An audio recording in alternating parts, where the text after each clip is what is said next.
참 그 좋은 음악, 마음에 감동을 주는 그 음악을 듣고 제가 이렇게 섰는데 참 부담이 됩니다.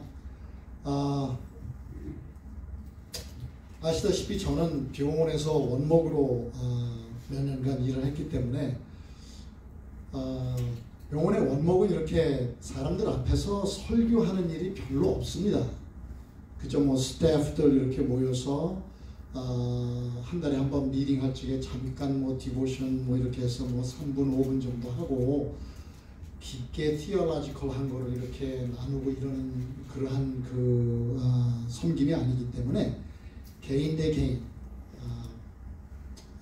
병실에 찾아가서 고통당하고 있는 환자분들 또 가족들 이런 분들하고 얘기 나누고 또 그를 돌보는 뭐 의사진이나 아니면 또 간호사들 이런 분들하고 또 이야기를 나누면서 위에서 기도하고 굉장히 개인적인 그러한 그 교감을 나누는 그러한 섬김이기 때문에 제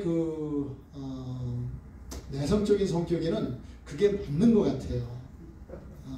그런데 또 한인 사회에서는 병원에서 일했다 그러면 명칭이 원목 뭐 이렇게 붙여지니까 목사라는 이 타이틀이 붙게 되니까 설교는 당연히 해야 되는 것 같이 해가지고 이렇게 설교를 부탁이 오고 그러는데 저한테는 굉장히 큰 부담입니다. 그러니까 가능하시면 이곳에 계신 우리 장로님들 너무 훌륭하신 장로님들 뭐 말씀 너무 좋은데 시간을 맡아주시면 저는 굉장히 감사하게 생각하겠습니다. 그러나 일단 또 저에게 시간을 주셨으니 함께 하나님께서 또 이 시간을 함께 하셔서 뭐 제가 뭐 알고 있는 것을 나누는 그 말보다는 하나님의 은혜를 통해서 우리가 마음에 정말 하나님께서 바라시는 그 기쁨을 누리는 또 평안을 체험하는 그러한 시간이 되기를 간절히 바라겠습니다.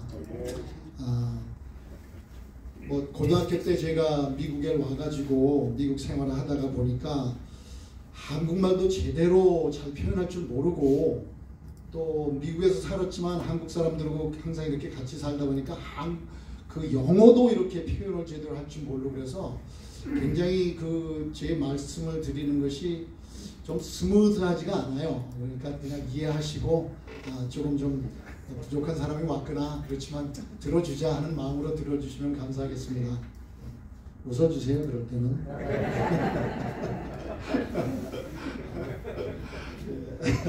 자, 어렸을 적에 한때는 거의 매일 밤 하늘을 나는 꿈을 꾼 적이 있습니다. 그 꿈속에서는 신나게 높은 곳에서 시작해서 낮은 곳으로 뛰고 날면서 내려오는데 그러다가 나중에는 저 스스로도 제대로 조절을 못해가지고 그 뛰고 나는 높이가 점점 높아지고 멀어져서 마지막에는 엄청나게 높이 뛰고 멀리 뛰게 됩니다. 근데 그 꿈들의 마지막은 항상 나도 컨트롤 못하고 너무 높이 뛰었다가 떨어지면서 으악 소리를 하면서 깨는데 깨면은 다리에 쥐가 나가지고 얼마나 아픈지 절절매고 비명에 놀라 깨신 부모님은 다리를 주물러 주면서 그것이 키 꾸는 꿈이라고 이야기를 해주셨죠. 그렇게 밤마다 아파야 키가 크는 줄을 몰랐습니다. 아마 이곳에 계신 많은 분들도 저와 비슷한 그런 꿈도 꾸시고 또 어르신들의 비슷한 해몽을 들으신 분들이 있으리라고 생각을 합니다. 근데 오래전이지만 작년이 되어서도 좀 특이한 나르는 꿈을 꾼 적이 있습니다. 오늘 저는 그 꿈과 또 생애의 경험을 통하여 나름대로 깨달은 제 자신의 신앙 여정에서의 도전의 이야기를 함께 나누며 은혜를 받고자 합니다. 우리 함께 말씀을 펼치겠습니다. 구약 성경 이사야 43장입니다. 이사야 43장. 우리가 그동안 모든 것이 화면을 통하여 보는 예배에 익숙하였었는데 오늘은 우리 스스로가 성경을 펼치며 읽도록 하겠습니다. 전화기로 찾으시고 또 이사야서 43장 무슨 특별한 의미가 있는 것은 아니고 제가 컴퓨터를 사용하는 설계에 익숙치 않아서 그러니 교우님들께서 불편하시더라도 이해해 주시길 바랍니다. 또 뭐 이렇게 진화론을 강하게 부정하다가 보니까 컴퓨터 계통의 진화를 제대로 하지 못했네요. 이해해 주십시오. 예, 성경 말씀 이사야 43장 1절에서 3절 제가 읽겠습니다. 1절 야곱아 너를 창조하신 여호와께서 이제 말씀하시느니라. 이스라엘아 너를 조성하신 자가 이제 말씀하시느니라. 너는 두려워 말라. 내가 너를 구속하였고 내가 너를 지명하여 불렀나니 너는 내 것이라. 내가 물 가운데로 지날 때에 내가 함께할 것이라. 강을 건널 때에 물이 너를 침몰치 못할 것이며 내가 불 가운데로 행할 때에 타지도 아니할 것이요 불꽃이 너를 사르지도 못하리니 대저 나는 여호와 네 하나님이요 이스라엘의 거룩한 자요 네 구원자임이라. 거기까지만 읽도록 하겠습니다. 성도님들도 그러시겠지만 저는 이 성경절을 읽을 때마다 얼마나 큰 위로를 받는지 모르겠습니다. 그래서 저는 이 이사야 43장의 말씀을 중심으로 영어로 한국말로 표현을 하려니까 제가 표현력이 부족해서 어떻게 쓸지를 모르겠어요. 그래서 영어로 being or doing 이란 제목으로 교우님들과 함께 이 시간 은혜를 받고자 합니다. 잠깐 기도하겠습니다. 하나님 아버지, 저희들을 창조하셨고 구속하셨다고 분명히 말씀을 통해서 깨우쳐 주시는 감사합니다. 아버지, 그 하나님을 섬기고 예수 그리스도의 피의 공로를 의지하며 성령의 인도하심을 따라 주님의 올바른 백성의 길을 가고자 하오니 긍휼히 여기시사 저희들과 함께 하시고 이 시간 성령님의 임재하심으로 인하여 저희들이 함께 나누는 말씀 속에서 은혜 받는 시간이 될 수 있도록 축복하여 주시옵소서. 예수님의 이름으로 기도하옵나이다. 아멘. being이라 하면 존재라는 뜻이죠. 네, 존재. 그리고 doing 하게 되면 노력과 수고와 혹은 실천이나 실행 또는 행위나 행동으로 이해할 수 있습니다. being 대 doing. 우리 그리스도인들은 신앙의 여정 속에서 항상 이 being과 doing의 혼돈된 대립 속에서 살아가는 것 같습니다. 우선 우리는 태어나면서부터 시작하여 무엇인가 doing 할 때에 존재의 가치와 의미를 누리며 사는, 인정받고 사는 존재가 되어왔죠. 태어나면서부터 눈에 초점을 맞추고 어른들을 바라보면 그는 참 초롱초롱하다 칭찬하고, 누워만 있다가 뒤집기 시작하면 대단한 기적을 이룬 것 같이 박수를 치고 박수를 받고, 앉고 서고 걷는 지극히 당연한 자라남의 단계마다 칭찬과 함영을 받으며 자라갑니다. 학교에서는 등수를 매겨서 1등이 당연한 선망과 칭찬의 대상이 되고, 좋은 대학에 얼마나 좋은 장학 혜택을 받고 들어갔는지, 그리고는 남들이 선망하는 직장이나 지위에 올라가는 것으로 인간의 성표와 존재의 가치를 이야기하는 시대에 익숙해져서 인생의 가장 의미 있는 나는 누구인가 보다는 나는 무엇을 이루었고 또 무엇을 이룰까에 우리의 모든 것을 바치는 삶을 아주 자연스럽게 살아왔고 또 살아가고 있습니다. 그러나 저는 오늘 우리 모두 인생의 원점으로 돌아가 과연 어떠한 삶이 진정한 의미 있고 참된 믿음의 삶인가를 살펴보려 합니다. 우리 43장 1절 전반부에 선지자 이사야는 야곱아 너를 창조하신 여호와께서 이제 말씀하시니라. 이스라엘아 너를 조성하신 자가 이제 말씀하시느니라고 선포합니다.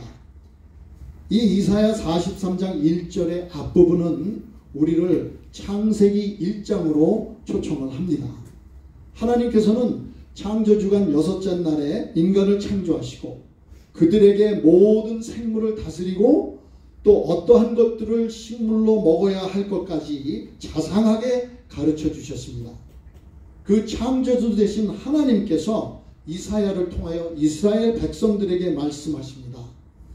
야곱아, 너를 창조하신 여호와께서 이제 말씀하시니라. 이스라엘아, 너를 조성하신 자가 이제 말씀하시느니라. 여호와께서 창조하신 민족이 야곱, 즉 이스라엘 뿐이겠습니까? 그렇지 않죠. 하나님께서는 인류의 조상 아담으로 시작하여 모든 사람, 즉 우리도 창조를 하셨습니다. 그 하나님께서 이스라엘이 또 저와 여러분이 누구에게 속하였는지를 분명하게 말씀하고 계신 것입니다. 그 하나님께서 우리가 인정하건 아니하건 간에 우리는 분명히 하나님께서 창조하셨고, 그러므로 불갑을 그분께 속한 하나님의 백성인 것입니다. 그 하나님께서 또 말씀하십니다. 대고나 너를 창조하신 여호와께서 이제 말씀하시느니라. 희진아, 너를 조성하신 자가 이제 말씀하시느니라. 희진은 제 아내의 이름입니다. 혹 같은 이름을 가지신 분이 계시다면 양해 바라겠습니다. 그런데 그 하나님께서 이어서 대거나 너는 두려워 말라. 내가 너를 구속하였고 내가 너를 지명하여 불렀나니 너는 내 것이라.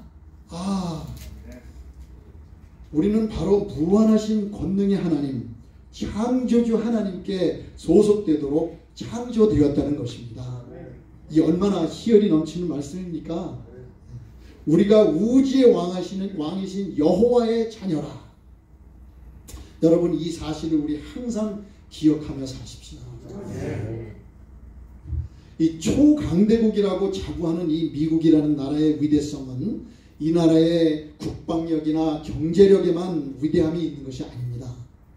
이 나라의 가장 위대한 정신 중에 하나는 단 한 사람이라도 한 사람이라 할지라도 미국 국민은 끝까지 보호한다는 것입니다. 교우님들께서는 몇 년 전 북한에 억류되었다가 결국은 의식불명으로 미국에 돌아와 사망한 오토 원비어 군의 이야기를 알고 계시죠? 방문 자제국으로 경고한 북한을 찾았던 그가 한간의 소식에는 김정은의 사진이 실린 노동신문으로 신발을 싼 죄로 체포되어 감옥 생활을 하다 그들의 고문으로 인하여 의식불명 상태로 미국에 돌아와 결국은 사망하였죠. 그를 개인적으로 알고 관계가 있던 사람들을 제외하곤 아무도 알지 못하고 신경도 쓰지 않던, 가지 말라던 곳을 찾아간 문제를 일으켰던 철없는 청년? 그가 북한에 억류되었다는 첫 소식이 나왔을 때 어떤 사람들은 조소하며 철없는 녀석 정신 좀 차리라고 했을지도 모르겠습니다. 그러나 미국 정부는 그의 무사한 귀환을 위하여 하루도 쉬지 않고 상황을 점검하며 필요하다면 특수 요원들을 침투시켜 구출하려 무한한 노력을 기울였을 것입니다. 어떤 이들에게는 조롱거리의 철부지 청년이었을지 모르지만 이 미국은 당연히 보호하고 구출해야만 할 시민이었던 것입니다. 비록 국가의 경고를 무시하고 일어난 그 원비어 청년의 사건일지라도 끝까지 잊지 않고 조국의 품으로, 부모의 품으로 돌아오도록 최선을 다하는 미국의 위대성은 지금도 오래전 전쟁터에서 아직 생사가 확인되지 못한 수많은 미군들을 찾기 위하여 무한한 힘을 기울이는 모습 속에서 발견할 수가 있습니다. 저는 이 원비어군을 비롯하여 수많은 미국인들을 살았던 사망하였던 고국의 품으로 데려오기 위하여 끊임없이 애쓰는 미국의 정신을 생각하며 끊임없이 우리를 구원하기 위하여 애쓰시는 하나님을 생각하게 됩니다. 그런데 이 창조와 구속주 되신 하나님의 은혜를 거부하고 끊임없이 죄악의 구덩이에서 만신창이가 되어버린 인류를 향하여, 아니 저를 향하여 아직도 너는 내 것이라 하시며 찾으시는 하나님, 얼마나 큰 복을 받은 우리들입니까? 그 사실을 안다고 하는 것. 그 하나님께서 계속하여 이사야 43장 2절에 내가 물 가운데로 지날 때에 내가 함께 할 것이다. 강을 건널 때에 물이 너를 침몰치 못할 것이며 내가 불 가운데로 행할 때에 타지도 아니할 것이요 불꽃이 너를 사르지도 못하리니라고 하시며 출애굽을 통한 하나님의 인도의 손길을 상기시켜 주십니다. 홍해를 가르시고 40년의 광야 생활에서 부족함 없이 먹이시고 입히신 하나님, 이 이스라엘 백성이 훌륭한 순종의 삶을 살았기에 그렇게 하셨나요? 우리의 대답은 당연히 big no일 것입니다. 이제 작년에 꾼 꿈을 이야기하겠습니다. 그것도 하늘을 나는 꿈이었는데 어린 시절에 하늘을 나는 그런 꿈과는 조금 다른 꿈이었습니다. 30, 40대가 되어서 꾼 꿈은 자라나는 과정에 쥐가 나고 그래서 키가 큰다는 그런 꿈은 아니었음이 확실합니다. 자라나는 과정은 이미 끝났고 오히려 쪼그라드는 과정이었으니까요. 어떠한 꿈이었을까 짐작이 가시는지요? 그 꿈은 바로 예수님께서 재림하시는 광경의 꿈이었습니다. 땅에 함께 있던 사람들이 갑자기 하늘로 모두 훨훨 날아서 재림하시는 예수님을 만나러 올라가는 것입니다. 아내도 아이들도 성도님들도 그리고 수많은 사람들이 하늘로 날아오르는 것입니다. 저도 예수님이 재림하신다고 신이 나서 뒤따라가며 팔로 날개를 힘차게 젓는데 불사 아무리 팔을 휘둘러 저어도 날아오리려 하여도 자꾸만 도로 땅으로 떨어지는 것입니다. 조금 더 높은 곳에 올라가 점프하면서 팔을 휘젓지만 도로 땅으로 떨어지다가 두려움 속에서 꿈에서 깼습니다. 온몸은 식은땀으로 푹 젖었고 마음은 고고하기가 그지없었습니다. 너무도 두려운 꿈이었기에 오랜 시간이 지난 지금도 저의 뇌리에 남아 제 자신의 믿음이 지금 어느 상태인가를 살피게 합니다. 오늘 이 예배에 참석하신 우리 모두의 궁극적인 소망은 우리의 창조주요 구속주 되신 그 예수님 재림시 그분을 공중에서 분명히 영접하는 것일 것입니다.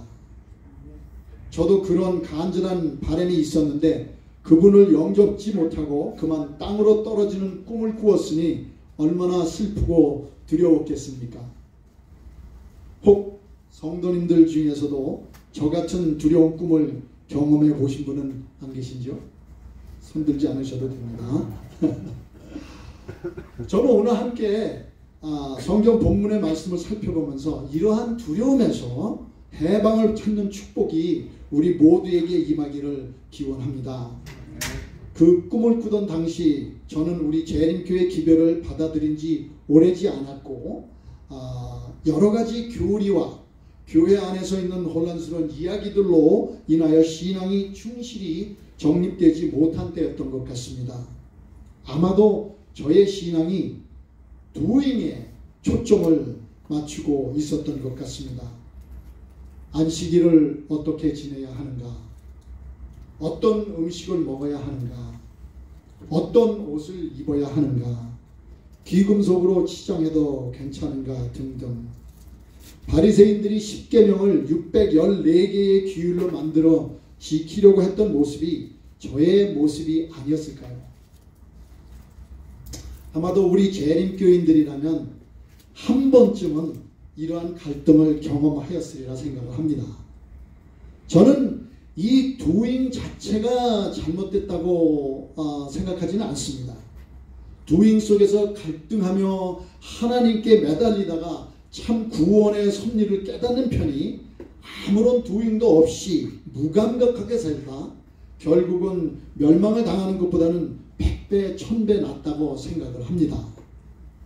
라오디게아 교회 같은 뜨뜻미지근한 그런 믿음은 결국은 토함을 당하게 되지만, 열심히 하는 doing은 비록 갈등 속에서라도 하나님의 참된 은혜의 길을 발견하여 참 구원과 평안의 길로 갈 수가 있을 확률이 높다고 저는 믿습니다. 사도 바울도 그러한 경험의 길을 걷지 않았습니까? 저는 출애굽 과정을 상기시킨 오늘의 성경 구절 이사야 43장 2절의 말씀을 읽다가 그 출애굽 여정의 시작인 유월절을 생각하게 되었고, 그 유월절을 또 다른 방향에서 살피며 그 속에 들어있는 구속의 의미를 깨닫고 큰 위로와 평안을 얻었습니다. 먼저 이 유월절에 구원하시는 사건이 없었다면 광야의 여정은 아무런 의미 없는 나의 doing만 하다가 끝나는 허무한 여정이었을 것입니다. 하나님께서 모세를 통하여 애굽의 노예로 있던 이스라엘 백성을 구원하실 때 어떻게 그들을 해방시키셨나요? 너무도 잘 아시듯이 온 인류를 구원하시기 위하여 흘리신 예수 그리스도의 대속의 피를 상징하는 양의 피를 문설주에 발랐을 때 죽음의 천사는 그 집을 넘어갔습니다. 수백 년 동안 노예로 살아왔던 이스라엘 백성들은 과연 어떠한 모습이었을까요? 안식일을 기억하여 철저히 준수하는 사람들이었을까요? 정결한 음식만 먹고 살았을까요? 우리가 이 시대에 추구하는 생활의 개혁이 있었을까요? 저는 그들이 그저 먹고 살아남을 수 있었다면 무슨 일이라도 하며 생명을 연명하고 있었으리라고 생각을 해봅니다. 노예로서. 그러나 참으로 놀라운 것은 그들 각 개인의 처지와 삶이 어찌 되었든 문설주에 양의 피만 바르면 죽음을 면하고 구원을 받았다는 것입니다. 이미 수없이 읽고 들어서 다 아는 일이겠지만 여러분 지금 한번 유월절을 맞이하는 이스라엘 백성들의 모습을 상상해 볼까요? 얼마나 두려웠을까요? 느닷없이 양의 피를 문설주에 바르라고 했다면 아마 많은 사람들이 하지 않았을지도 모르겠습니다.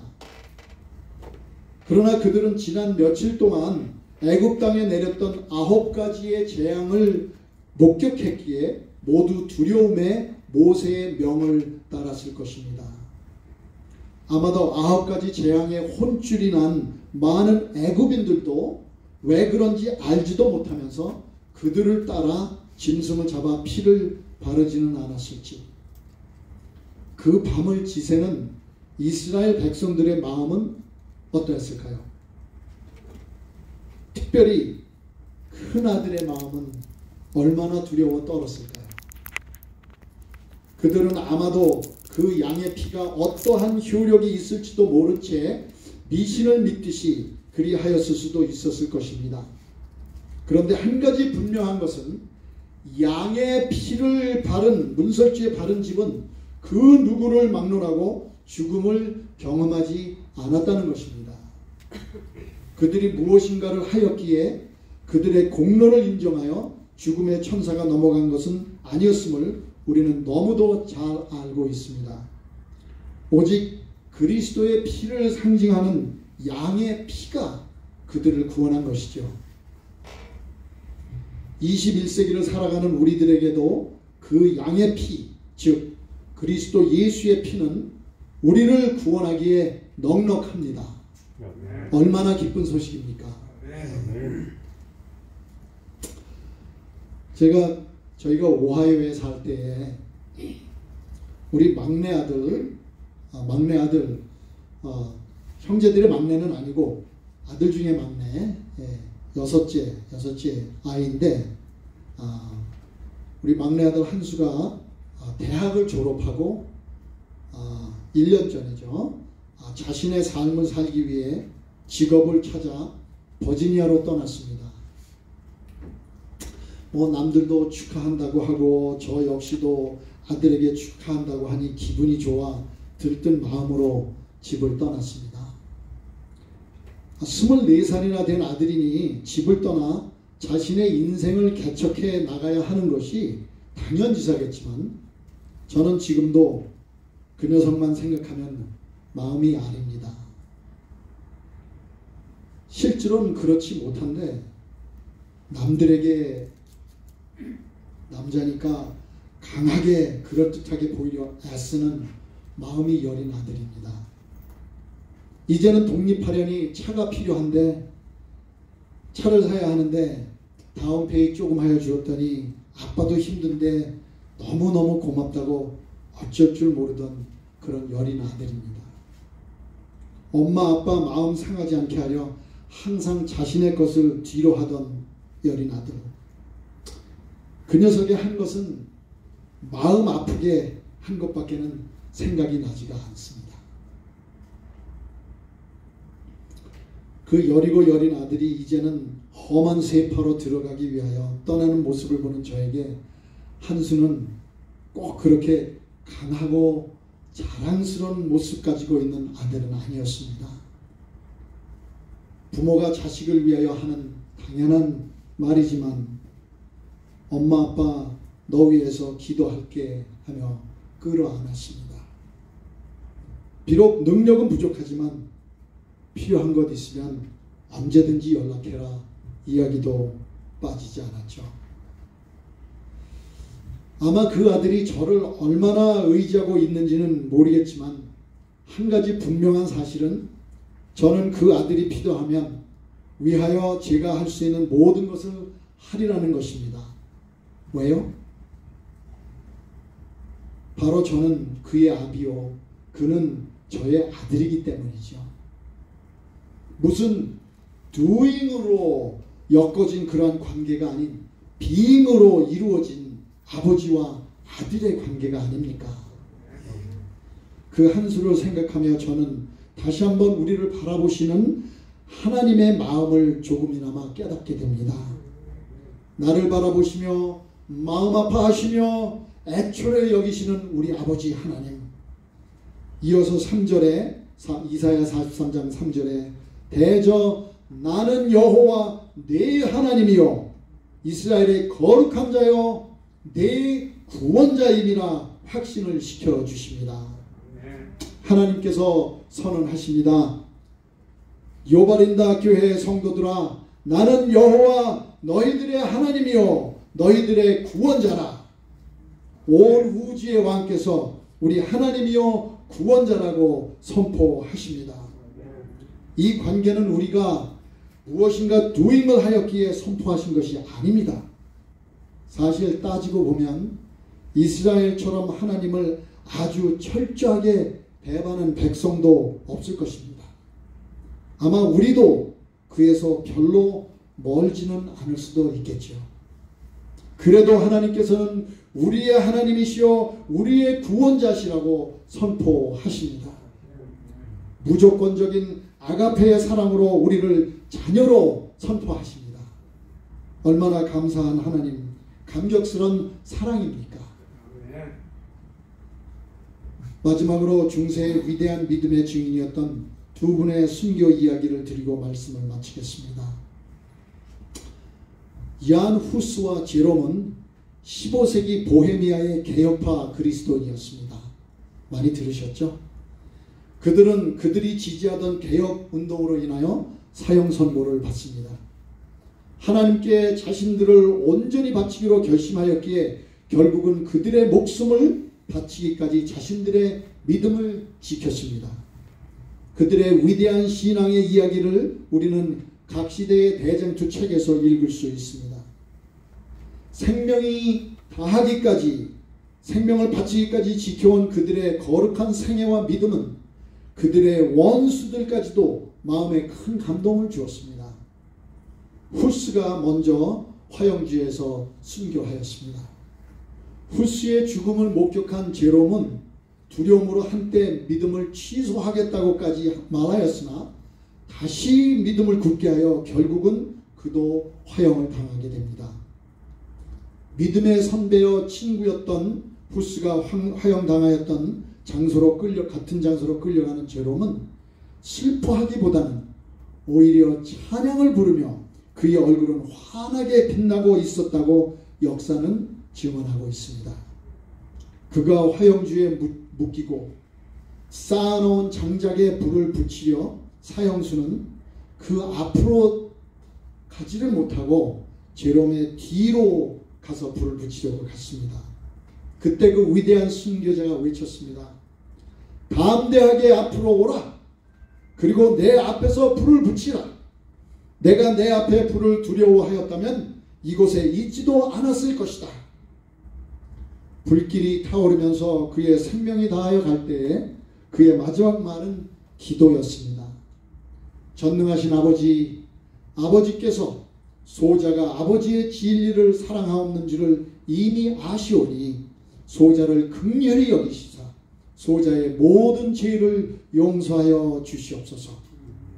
결국 그의 목소리는 그쳤지만 그의 입술은 기도 드리듯이 계속하여 움직였다고 기록되어 있습니다. 아마도 이러한 믿음은 두인으로 인한 것이 아니라 하나님의 자녀라는 빙의 확신을 가졌을 때에 있을 수 있다고 저는 믿습니다.